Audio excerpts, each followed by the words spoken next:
اعوذ باللہ من الشیطان الرجیم، بسم اللہ الرحمن الرحیم۔ السلام علیکم ورحمۃ اللہ وبرکاتہ۔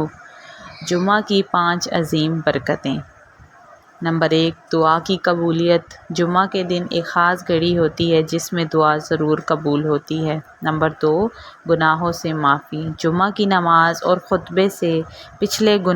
خطبہ سننے سے پچھلے گناہ معاف ہو جاتے ہیں۔ نمبر 3، درود شریف کی فضیلت۔ جمعہ کے دن رسول صلی اللہ علیہ وسلم پر درود شریف بھیجنا بہت فضیلت والا عمل ہے۔ نمبر 4، سورہ کہف۔ سورہ کہف کی تلاوت سے جمعہ تک نور ملتا ہے۔ نمبر 5، عید کا دن۔ جمعے کو اسلام میں عید کا دن قرار دیا گیا ہے۔ اس جمعے کو خاص بنائیں درود شریف تلاوت، نماز اور دعا سے۔ جزاکم اللہ خیر۔ ہمارے چینل اسلامک ایلیمینیشن کو لائک